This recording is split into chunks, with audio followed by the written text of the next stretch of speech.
So good morning everyone. So today we are going to study the first module of heat transfer. So നമ്മൾ ഇതുവരെ പഠിച്ച കാര്യങ്ങളൊന്ന് just revise ചെയ്യാം. Thermodynamics subject നമ്മൾ പഠിച്ചിട്ടുണ്ട്. And that is a subject which is dealing with only the quantity of heat energy changes taking place in a substance. But it will never deal with the rate at which the heat energy changes are taking place in a substance. അപ്പം ഈ പറയുന്ന സാധനത്തിനകത്ത് heat എന്തുമാത്രം സ്പീഡിലാണ് പുറത്തോട്ട് പോകുന്നത്, അല്ലെങ്കിൽ ഈ പറയുന്ന സാധനം എന്തുമാത്രം ഈ കൂൾ ചെയ്യുന്ന എന്തുമാത്രം റേറ്റിലാണ് വിത്ത് റെസ്പെക്ട് ടു ടൈം നമുക്കറിയാൻ മേല. Therefore the new subject called heat transfer has been developed.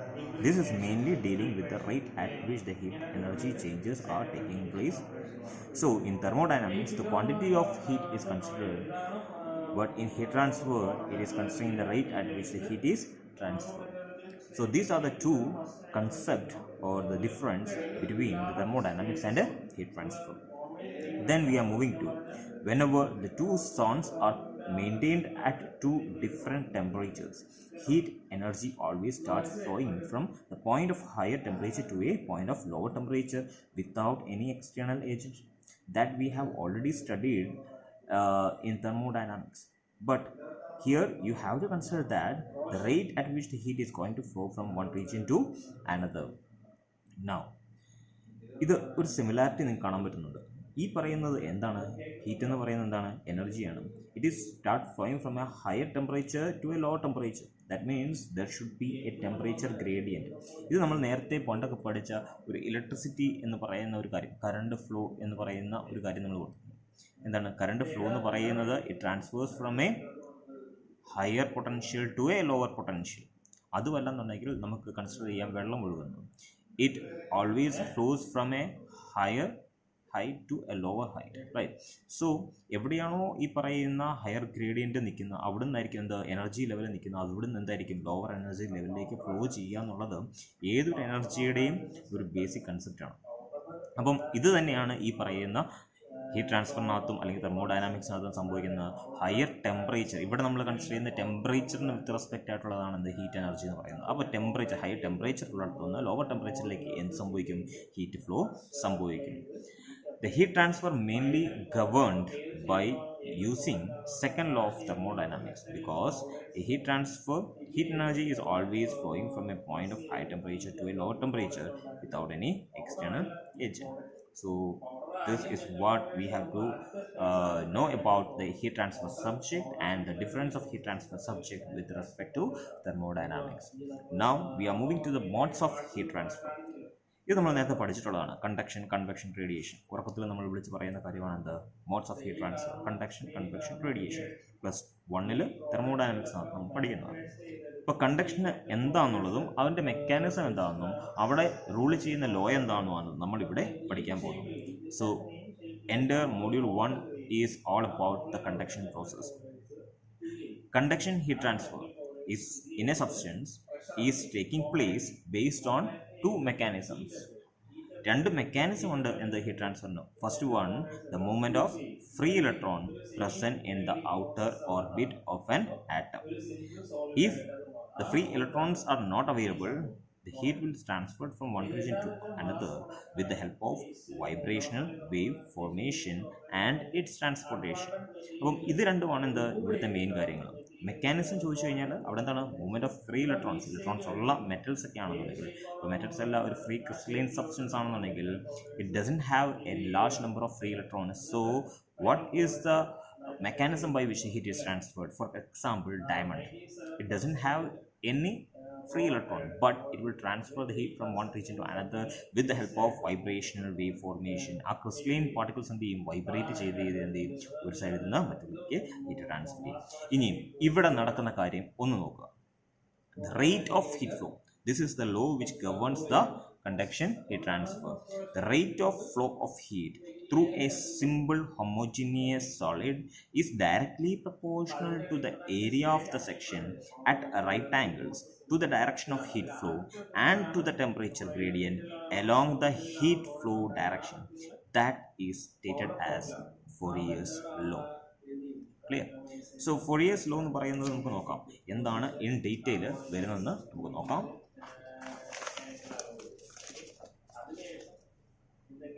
ഫോറിയേഴ്സ് law. Okay, ഇപ്പോൾ പറഞ്ഞ കാര്യങ്ങളെല്ലാം നമ്മൾ സ്റ്റേറ്റ്മെൻറ്റിലായിരുന്നു പറഞ്ഞത്. ഇത് നമുക്ക് നോക്കാം എന്താണെന്നുള്ളത്. Surface area perpendicular to the direction of heat transfer, that is Q is directly proportional to area and it is directly proportional to dt. What is this dt? The temperature difference. And Q is inversely proportional to the length of the slab through which the heat is transferred. Again, you can say that Q is directly proportional to A dt by dx, and you are giving a constant K, that is called thermal conductivity, and the negative sign is used to convert the negative heat transfer obtained due to the flow of heat transfer towards the lower temperature side into positive heat transfer side. നോക്കണം, അതൊന്ന് കാണിച്ചു തരാം. ഈ പറയുന്ന കാര്യത്തിനകത്ത് നമുക്കറിയാം Q ഇപ്പോൾ പറഞ്ഞ എന്താണ്? Q is directly proportional to area, Q is directly proportional to temperature difference, Q is inversely proportional to dx. So from here you can see that Q is directly proportional to A dt by dx, and ഇതിനെ നമ്മൾ എന്ത് ചെയ്യുന്നു? Proportionality sign കളയാൻ വേണ്ടി എന്ത് ചെയ്യുന്നു? നമ്മൾ ഒരു സാധനം കൂടെ കൊടുക്കുന്നു, equal to K A D T by D X. അപ്പോൾ നോക്കി, ഞാൻ എടുക്കാൻ പോകുന്ന ഒരു പ്ലേറ്റാണ്. ഇത് 3 ഡയമെൻഷൻ വരയ്ക്കാം. അപ്പോൾ അതാകുമ്പോഴത്തേക്ക് കാണാൻ എളുപ്പമായിരിക്കും.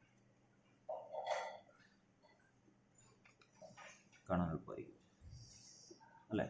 ഇതാണ് ഹീറ്റ് ഫ്ലോ. ഇതിവിടെ നിന്ന് ഇങ്ങനെ ഹീറ്റ് ഫ്ലോ.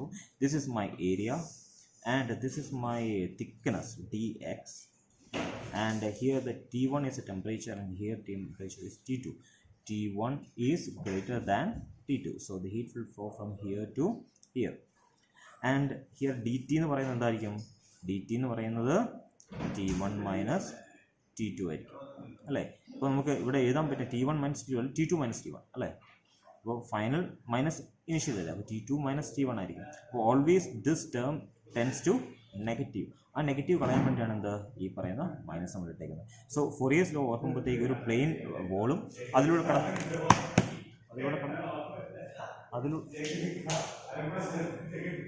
കടന്നു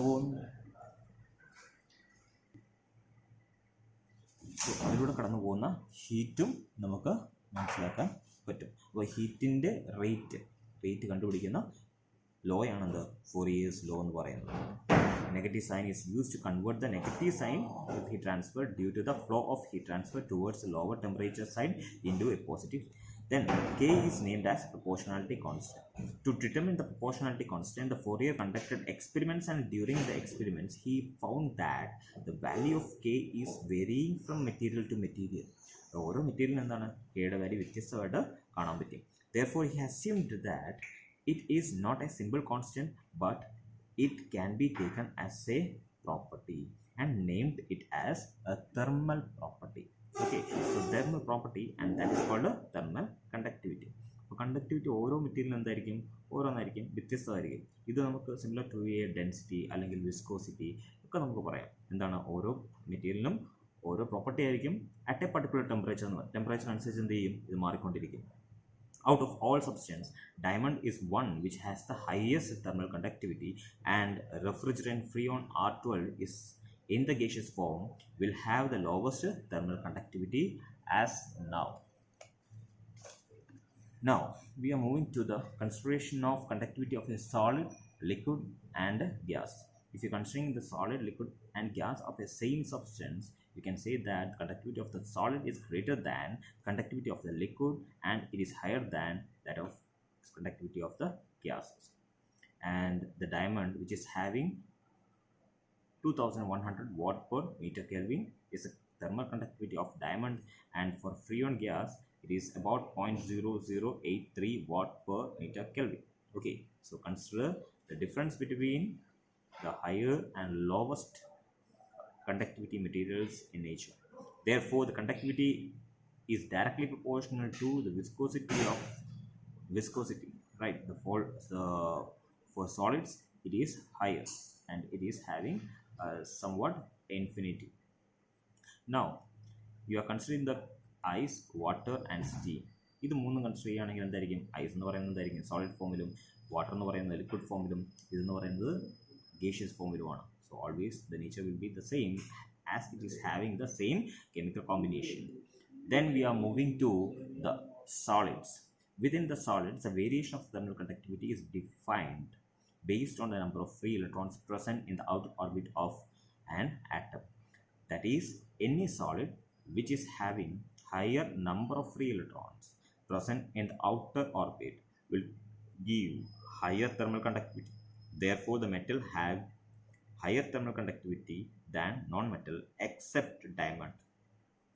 Even diamond is a non-metal, even though the diamond is non-metal, having low number of free electrons present in the orbit, but the thermal conductivity is higher because of the ease in vibrational wave formation and transportation. അപ്പം ഈ കാര്യം ഇവിടെ ഓർത്തിരിക്കേണ്ട കാര്യം എന്താണ്? ഈ പറയുന്ന സാധനം ഫ്രീ ഇലക്ട്രോൺസ് ഉള്ളതിനായിരിക്കും എന്ത് ഏറ്റവും കൂടുതൽ ഫ്രീ ഇലക്ട്രോൺസ് ഉള്ളത് എന്തായിരിക്കും കൂടുതൽ ഈ പറയുന്ന കണ്ടക്ട് ചെയ്യാനുള്ള കപ്പാസിറ്റി കാണും. ഇനിയും even though the diamond is a non metal, how it transfers the heat energy from one region to another with the help of wave formation. The purest form of metal will have higher thermal conductivity than the alloy form of metals.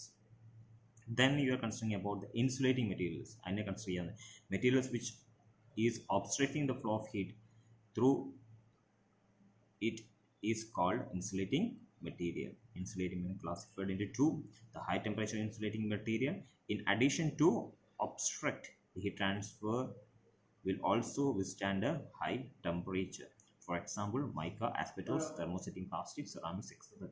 You don't have to worry about this insulating material. Then the second consideration is low temperature insulating material.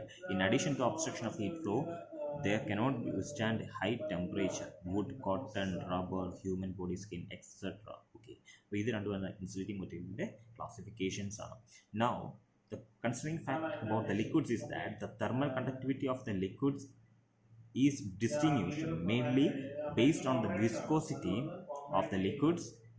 As viscosity increases, the thermal conductivity increases. With increase in temperature, viscosity of the liquids reduces. Therefore, the thermal conductivity of the liquid also reduces. അപ്പം വിസ്കോസിറ്റിയും ഈ പറയുന്ന ടെമ്പറേച്ചറും തമ്മിലുള്ള relation കിട്ടി. അതുപോലെ ഈ പറയുന്ന ടെമ്പറേച്ചറിനനുസരിച്ച് അപ്പം ഈ പറയുന്ന തെർമൽ കണ്ടക്ടിവിറ്റിക്ക് ഓഫ് എ ലിക്വിഡ് എന്ത് സംഭവിക്കുന്നുള്ളത് നമുക്ക് കിട്ടി. And SAE30 oil will have the maximum viscosity. Okay, now the gas. Air among the air is H2O2 N2. Air is having lowest thermal conductivity and H2 is having the highest thermal conductivity. It can be written as K is inversely proportional to square root of molecular mass. അപ്പോൾ molecular mass ഏറ്റവും കുറവുള്ള ഏതാണ്? Hydrogen ആണ്. അതുകൊണ്ട് conductivity എന്തായിരിക്കും? ഏറ്റവും കൂടുതലായിരിക്കും. അപ്പോൾ ഓർത്തിരിക്കേണ്ട കാര്യം, സോളിഡ്സ് ആണെങ്കിൽ അവിടെ ഫ്രീ ഇലക്ട്രോൺസിൻ്റെ ഹെൽപ്പ് കൊണ്ട്, ലിക്വിഡ്സ് ആണെങ്കിൽ കൺസിഡർ ചെയ്യേണ്ട ഫാക്ടർ എന്ന് പറയുന്നത് വിസ്കോസിറ്റിയാണ്, 3 ഗ്യാസ് ആണെങ്കിൽ അതിൻ്റെ മോളിക്കുലർ മാസാണ് കൺസിഡർ ചെയ്യേണ്ടത്. ഇത് മൂന്നുമാണ് അവിടുത്തെ റിലേഷൻ എന്ന് പറയുന്നത്. അപ്പം അത് വെച്ചിട്ട് നമുക്ക് എന്ത് പറയാം? സോളിഡിനകത്ത് ഏതാണോ ഏറ്റവും കൂടുതൽ കണ്ടക്ടിവിറ്റി ഉള്ളതെന്ന് പറയാം. ലിക്വിഡിനകത്ത് വിസ്കോസിറ്റി വെച്ചിട്ട് എന്ത് പറയാം? ലിക്വിഡിൻ്റെ വേരിയേഷനിന് ഈ പറയുന്ന തെർമൽ കണ്ടക്ടിവിറ്റി അല്ലേ, ഓരോ ലിക്വിഡിനും ഓരോ തെർമൽ കണ്ടക്ടിവിറ്റി ആയിരിക്കും. അപ്പം അത് നമുക്ക് ഡിഫൈൻ ചെയ്യാൻ പറ്റും. ഗ്യാസിൻ്റെ ആണെങ്കിലും എന്താണ്? Molecular mass. അപ്പം മോളിക്കുലർ മാസ് ഇപ്പോൾ ഒരു 2 ഗ്യാസ് തന്നിരിക്കണം. ആ 2 ഗ്യാസ് മോളിക്കുലർ മാസ് എന്ന് പറയാം. ഹൈഡ്രജന് ഹീലിയം ആണ്. ഹൈഡ്രജന് ഹീലിയം എടുത്തു കഴിഞ്ഞാൽ ഇതിന് ഏതായിരിക്കും തെർമൽ കണ്ടക്ടിവിറ്റി കൂടുതലെന്ന് വെച്ച് കഴിഞ്ഞാൽ ഒറ്റയടിക്ക് പറഞ്ഞോളാം എന്താണ്? ഹൈഡ്രജൻ ആണ്. കാരണം എന്താണ്? മറ്റേ മോളിക്കുലർ മാസ് കൂടുതലാണ്. മോളിക്കുലർ മാസ് കൂടുമ്പോഴത്തേക്ക് എന്ത് സംഭവിക്കും? തെർമൽ കണ്ടക്ടിവിറ്റി കുറയും. അപ്പോൾ ഇതാണ് നമ്മളിവിടെ അറിഞ്ഞിരിക്കേണ്ടത്. ഇനി നമുക്കൊരു ചെറിയ കാര്യം നോക്കാം. According to Ohm's law, because of the existence of the potential between two ends of a conductor, the current I passing through the conductor, the resistance offered by the resistor R. Similarly, the Fourier law can be defined as due to the difference in the temperature between the two ends of the conductor, heat transfer Q is taking place, for which the thermal resistance is offered by the conductor is R thermal. അതായത് നമ്മൾ ഈ പറയുന്ന സാധനത്തിനകത്ത് നമ്മളിപ്പോൾ എടുക്കാമെന്ന് വെച്ചോ, ഈ പറയുന്ന സാധനത്തിനകത്ത് നമ്മൾ സാധാരണഗതിയിൽ ഒരു ഇലക്ട്രിക്കൽ സർക്യൂട്ട് വരയ്ക്കുമ്പോൾ നമുക്കറിയാം I എന്ന് പറയുന്നതാണ് എന്ത്? കറണ്ട് കടന്നു പോകുന്നത്. ഇതിനെ വിളിക്കുന്ന പേരാണ് ഓമിക് റെസിസ്റ്റൻസ്. ഇതാണെന്ത്? ഇവിടുത്തെ വോൾട്ടേജ് ഡിഫറൻസ് അല്ലേ. ഇവിടെ ഉണ്ടാകുന്ന വോൾട്ടേജ് ഡിഫറൻസ് എന്ന് പറയുന്നത് ഡെൽറ്റ V ആണ്. അപ്പോൾ ഇതാണ് ഇവിടുത്തെ ഡിഫറൻസ് എന്ന് പറയുന്നത്. നമുക്ക് വേണമെന്നുണ്ടെങ്കിൽ ഇതിനെ similar to a heat transfer consider ചെയ്യുകയാണെങ്കിൽ നോക്കിയേ, ഞാനിവിടെ ചെയ്യാൻ പോകുന്നത് ഒരു സ്ലാബാണ്.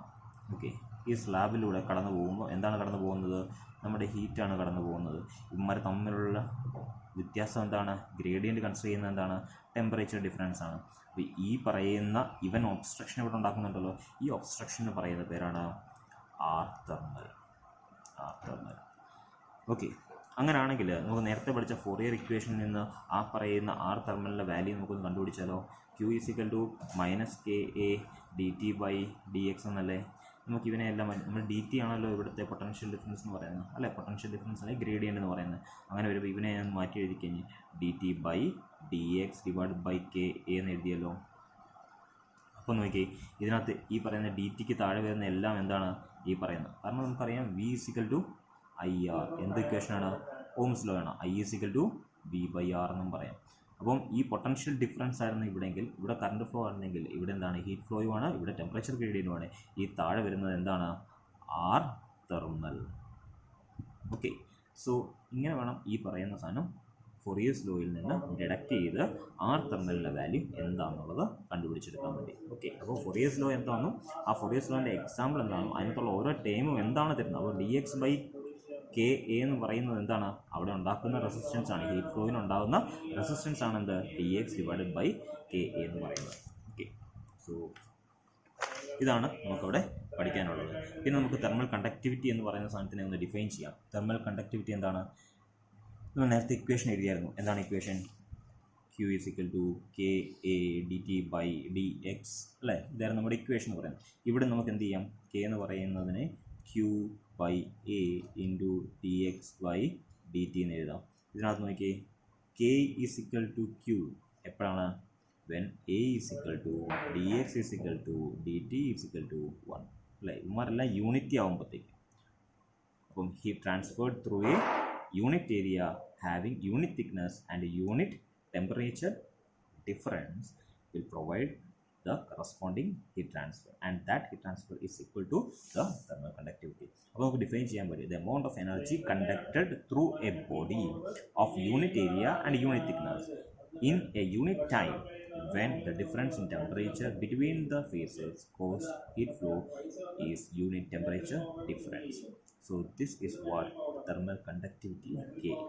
സോ എവിടെയെങ്കിലും പണ്ട് നമ്മൾ പഠിക്കുമായിരുന്നു റെസിസ്റ്റിവിറ്റി എന്താണ്? എപ്പോഴാണ് റെസിസ്റ്റിവിറ്റി? R = ρL/A എന്ന ഇക്വേഷൻ. അപ്പോൾ അവിടെ നമ്മൾ എന്ത് വെക്കും? ρ = R × A / L. അപ്പം എല്ലും എയും 1 ആകുമ്പോഴത്തേക്ക് നമുക്ക് എന്ത് പറയാൻ പറ്റും? It is the resistance offered by a unit thickness, unit area of substance having a unit length ആണ് നമ്മൾ എന്ത് റെസിസ്റ്റിവിറ്റി ഡിഫൈൻ ചെയ്ത്. അതുപോലെ തന്നെയുള്ളൂ എന്ത് കണ്ടക്ടിവിറ്റി. അതിലൂടെ കടന്നു പോകുന്ന ഹീറ്റിൻ്റെ ടേംസ് നമ്മൾ ഡിഫൈൻ ചെയ്തേക്കുന്നു. എപ്പം ഈ പറയുന്ന സാധനങ്ങളെല്ലാം എന്തായി? യൂണിറ്റി ആയപ്പോഴത്തേക്ക് എന്താകും? Hope everyone gets an idea about the introduction class of heat transfer, and in the next lecture we will study about the heat balance and the Cartesian coordinate system, how we can analyze an elemental body or volume through which the heat is transferred. Thank you.